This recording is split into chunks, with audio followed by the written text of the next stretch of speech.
the stuff that we're a bit more unsure about, that we feel less confident in doing anything. And it can be a bit like that when we first become Christians, can't it? Like, right, I believe it. I know God is real. I believe Jesus died for my sin. I believe that he rose back to life and he's alive today. But now what? Now what do I do? What do you do in those now what situations? Do you tend to like freeze and just like, I don't know what to do, so I'll just do nothing? Or do you tend to kind of flail around and try and do something? We all respond differently to that. I suspect the disciples in this story are feeling a little bit like that this morning, a little bit dithery, a little bit not quite sure where to start, not quite sure where to put themselves, not quite sure what they should be doing. They knew Jesus had risen from the dead. They'd seen him alive, they'd touched him, they'd talked with him, they'd eaten with him. But now what? In the passage we just read, it seemed that the disciples are hanging around, not quite sure what's next. And Jesus meets them in that moment with 4 very simple, very beautiful invitations. He doesn't just leave them there in their dithery unsureness, but he meets them in it and he moves them on from it. But first of all, Simon Peter does what all good activist types would do in this kind of situation. He just kind of goes, right, I need to do something. I'm going fishing. He just has to do something. And I don't know if it's because he was bored. I don't know if it's because he just wasn't sure what to do next, so he felt like he should do something. I don't know if it was just because they needed something to eat. Or maybe there was a deeper sense of, okay, right, let's get back to the old day job, because this being a disciple thing, well, that seems to have come to an end, so best get back to the old career. Whatever's going on in Peter's head, he goes out fishing. The other disciples that are there are like, yeah, all right, we'll come with you. And they all fished all night and they catch nothing. Not the most successful return to work story ever, is it? And I wonder what they were thinking in that. Were they thinking, oh, maybe we weren't supposed to go fishing today? Maybe this is God saying that's not the plan. Or maybe they were thinking, it's been 3 years. Maybe we've lost our touch. Maybe we've forgotten how to fish. And then this guy shouts out from the beach, all right, lads, have you caught anything? You can just imagine them muttering under their breath, can't you? No, we haven't. Thanks for rubbing it in. But apparently they just went for a simple no.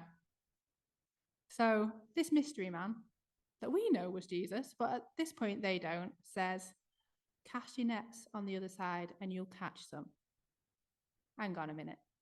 This story sounds a bit familiar, doesn't it? Didn't Jesus do this one before? Before the disciples had even become disciples? They must have had a bit of a sense of deja vu at this moment.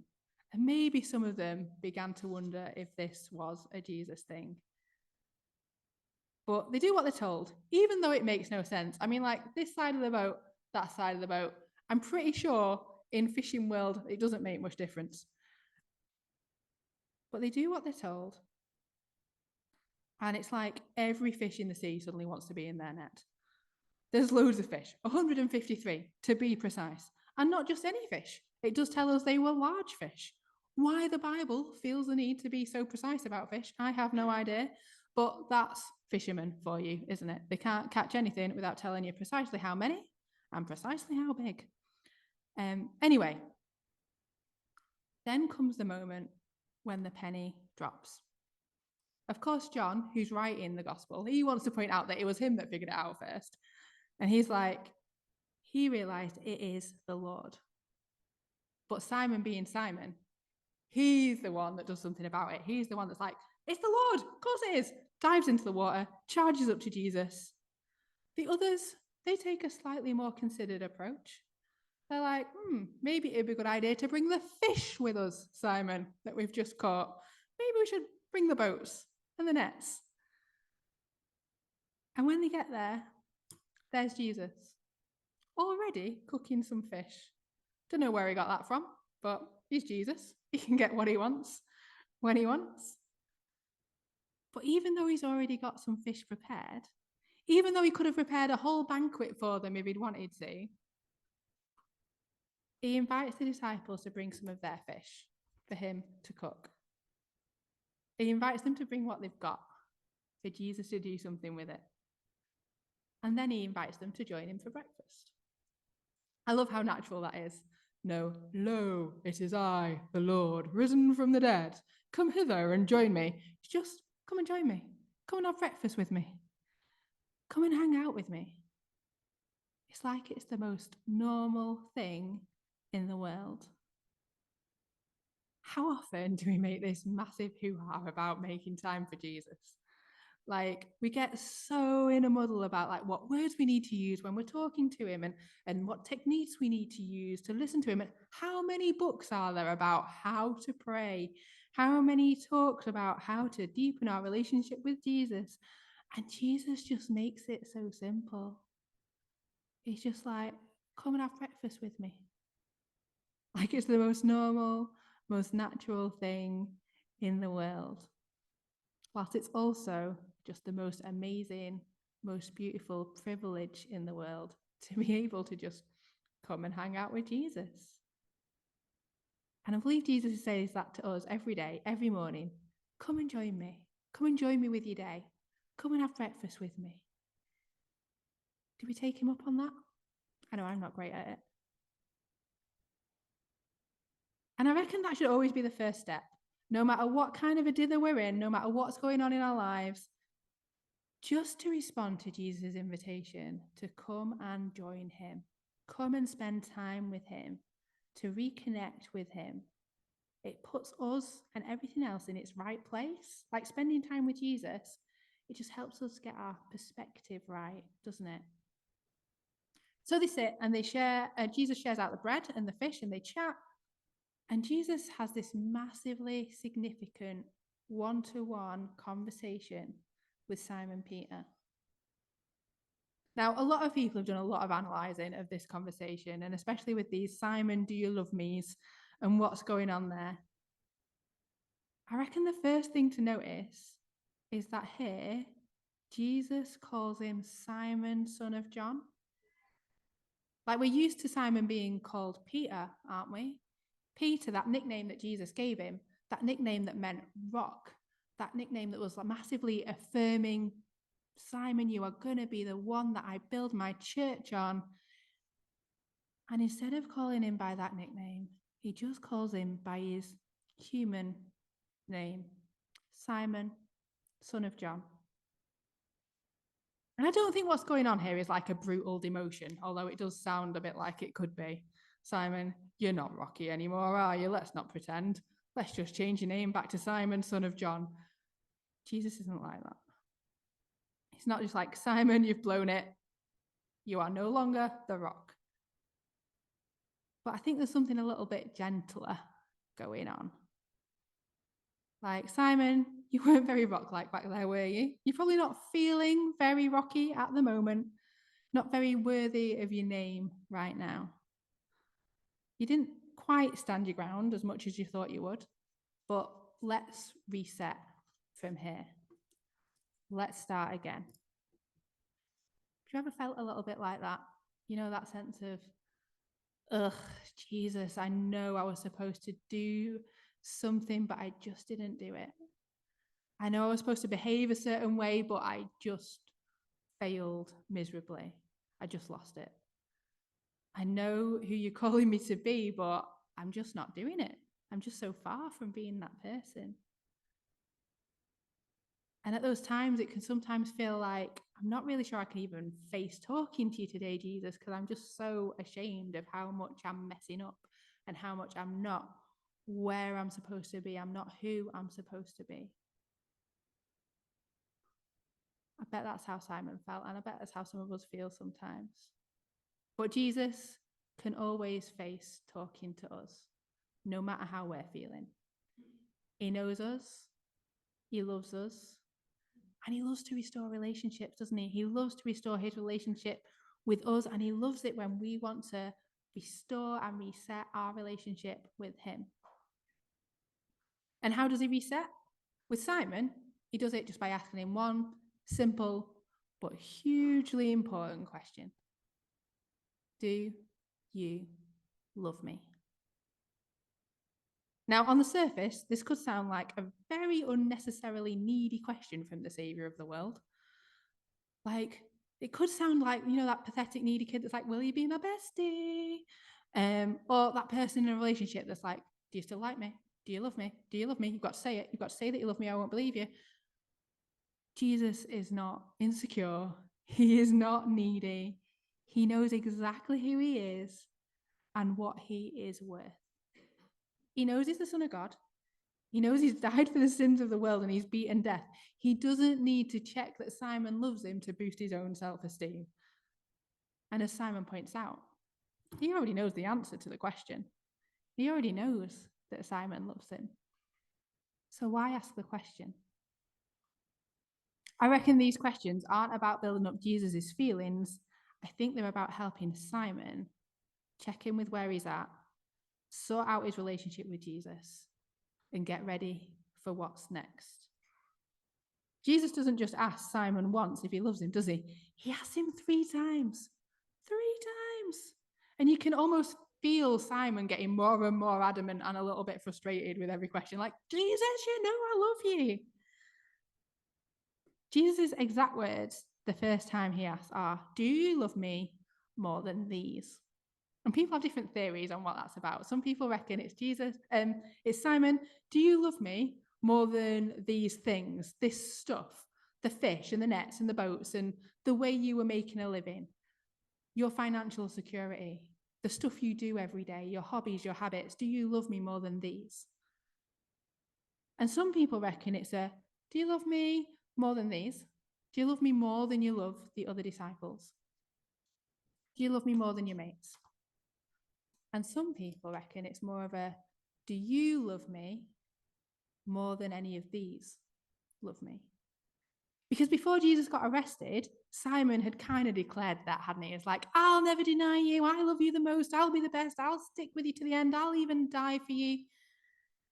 There was this whole load of commitment, maybe a little bit of bravado. Maybe the question is, do you love me like you said you did back then?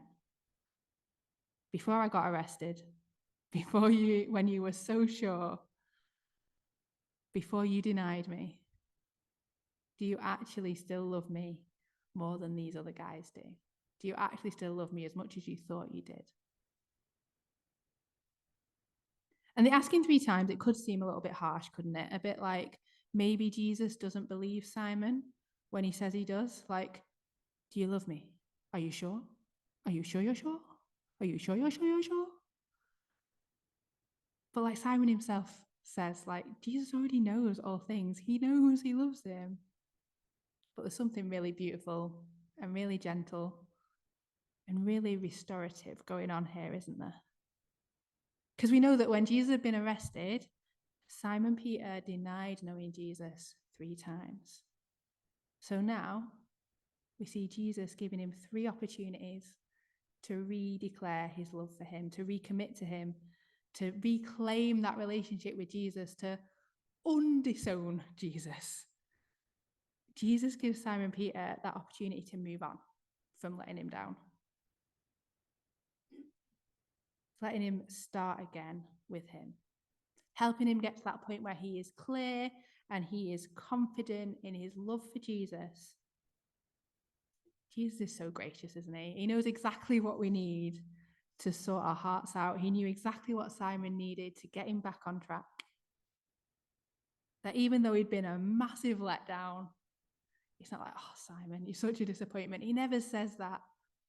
He just gets alongside him, has the conversation with him that he needs, and helps him get back to where he should be.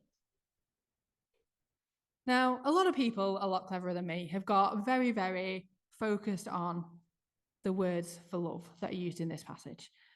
The theory being, and a lot of you have probably heard some of this before, and I thought this was a given, but apparently not. There's these 2 words that are used in this passage for love. There's agape, which we're used to people using as like the Christian kind of love, and philia, which is more kind of the brotherly, friendly kind of love. So some people read this, because both are used in this passage, And some people read it and they think Jesus is saying, like, Simon, do you agape me? Do you love me with that holy, Christian, unconditional kind of love? And some people see it when Simon uses the philia word back. Some people feel like Simon's saying the equivalent of, yeah, we're mates. Simon, do you love me? Yeah, we're mates. But other people reckon it's the other way around. And it's more like Jesus is saying to Simon, Simon, do you love me? Do you agape me in that holy, religious-y, fellowship-y kind of way that you're supposed to? And Simon's saying, Jesus, it's more than that. I love you in a more personal way than that. Jesus, I love you like you're my best friend.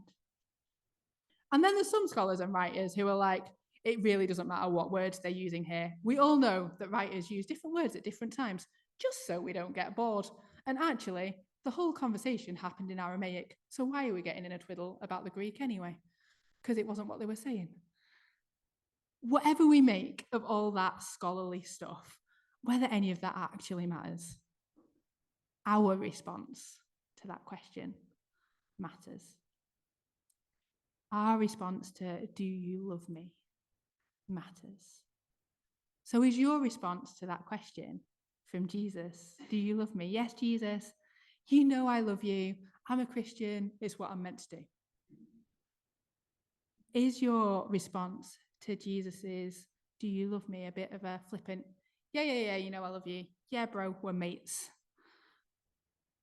Or is our response to Jesus's, do you love me, more of a Jesus, you're my friend, you're my savior, you're my Lord, we talk every day, you're the closest relationship I have, you're my best friend, you know that I love you. Which of those is genuinely your response to Jesus? And which one do you want it to be? I think our second invitation from Jesus this morning and every morning is to answer that question. Anytime we're a bit stuck, it's to come to Jesus and answer that question, do you love me? To check in with ourselves and with Jesus, to sort out our relationship with him. And I believe that this morning Jesus says to us as People's Church, do you love me? And that Jesus says to me as an individual and to you as an individual, do you love me? How much do you love me? In what way do you love me? Did you see that each time Simon Peter responds to Jesus, that each time Simon Peter responds and says, like, I love you, you know I love you, Jesus responds with a, right then, you've got a job to do. It's like, do you love me? Then feed my lambs. Do you love me? Then take care of my sheep. Do you love me? Feed my sheep. If you love me, you're part of Jesus' team. If you love Jesus, you're part of his team, you're part of his plan, you're part of his mission. Simon Peter's job was to look after the others, to feed and take care of Jesus' sheep, to look after the believers, to be leading them and teaching them and pastoring them. And then Jesus goes on to tell him that he's got another job, that he's going to die for him, that that's part of his call too. And it's a bit weird because Simon doesn't seem to have a massive freak out about that. But back before Jesus was arrested, Simon Peter had said, I will lay down my life for you, but then had clearly backed out on that. And it's almost like Jesus is letting him know, you are going to be able to keep that promise. You are going to be able to follow up on that commitment. You are going to die for me in the end. And rather than seeming massively bothered about that, Peter's next question seems to be, okay, but what about him? What's going on with him? What about John? What are you calling him to? And Jesus' response is pretty much, that is none of your business. It's not your problem. Why are you even asking me? Jesus' call to Peter was specific to Peter. His plans for John were specific to John, and his call to you and his plans for you are specific to you. God knows you. He knows each one of us as individuals. I love how earlier in the story we get to see the disciples all responding differently. You've got John having the deep thoughts. Aha, it is the Lord. You've got Peter being Mr. Action. It's the Lord. Let's go. Let's go get him. Let's dive in the sea with our clothes on and run up to Jesus. And you've got the other disciples that are a little bit more practically minded. Let's bring the stuff in before, and then we'll find out what Jesus wants to say. And if they all did the same thing, it really wouldn't have worked, would it? If everybody had dived in the water, they'd have lost all 153 fish. If everybody had just gone, aha, it is the Lord, like, would they just still be sitting in the boat? They all did something different. But Jesus loves them all. And Jesus uses them all. And Jesus had plans for them all. And similarly with us, we're not all the same, are we? We're not all built the same. We're not all gifted the same. We don't all think in the same way or act in the same way. But every single one of us are called by Jesus and gifted by Jesus and can be used by Jesus. But our focus needs to be on Jesus, not on but what about him? What's he doing? Not about, but what about them? Do they need to be on the cleaning rota as much as I'm on the cleaning rota? Are they doing many jobs than I'm doing? Not about like, what about that person? Do I need to do my job more like they do it? Like, what about like when that person preaches, they use longer words than me? Do I need to use long words like they use? Do I need to be more like them? We need to not focus on all that stuff, but focus on Jesus and what he's calling us to do. God created you how he wants you, and he uniquely gifted you and has unique plans for you. And Jesus is calling you to follow him, not to follow anyone else. Jesus is calling you to bring the stuff he's given you and the stuff he's put in you and the gifts he's given you and bring it to him so that he can use them. Remember that breakfast? Like the disciples didn't actually need to bring everything. Jesus already had the fire, the bread, some fish. But he still invites the disciples to bring the fish that they've caught. And it's the same with us. You might feel like Jesus is calling you to do something massive and scary and you are not equipped for it. He's already got the fire, the bread, and the fish. He's already got whatever it is that you need to be able to do what he's calling you to do. He just needs you to come with what you've got. We need to quit looking around at everyone else and thinking, how can I be more them? And look to Jesus and think, how can I be more who he's calling me to be? When we start comparing and contrasting ourselves to other people, it just makes a mess, doesn't it? It just gets in the way of us living out our faith. It gets in the way of us doing all God's called us to do. So Jesus' next invitation to all of us is, are you ready? Are you ready to do what I want you to do? To listen to the plans that I have for you and to know who you are in me so that you can get ready to get cracking with the plans that I've got for you. And the last invitation that we have from Jesus, it's the very first invitation that Jesus gave his disciples. Follow me. He asked them to follow him way back at the beginning of his ministry. And he says it to Peter again here. It's like, even though everything's changed by this point, even though Jesus died on the cross, he's risen from the dead, he's dealt with sin and death, he's secured eternity in heaven for his followers, this original call still stands. Follow me. Do life with me. Do life my way. Keep sharing me. Keep honoring me in this life. Follow me. I really believe this morning that Jesus is inviting each of us to do these 4 things today. Come and join me. Jesus says, come and join me. Come and spend time with me. Jesus enjoys your company.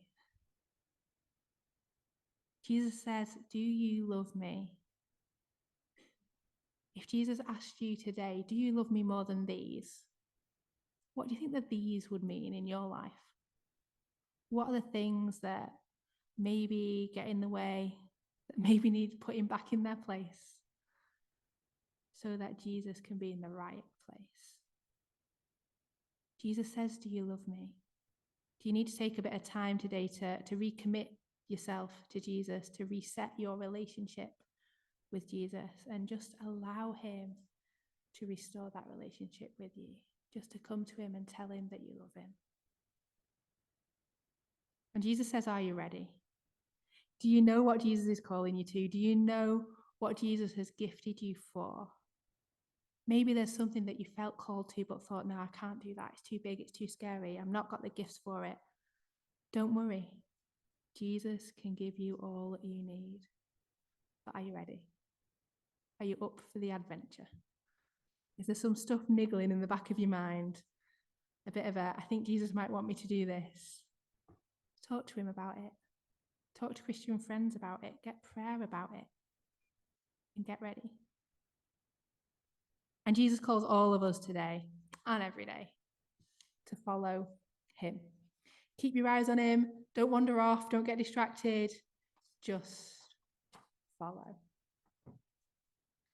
So as the band come back up to lead us in worship, can I encourage you this morning, don't zone out, but to focus on Jesus and allow him to do what he needs to do in your relationship with him this morning. Come and join him. Come and hang out with him. Express your love for him. Listen to him. Listen to what he's saying, what his call on your life is. Let's get ready to follow. And as we do that, if you've got stuff that you feel like God's saying that isn't just for you, but it's for everyone, do come and give Steve a nudge, and we'd love to make space for you to share that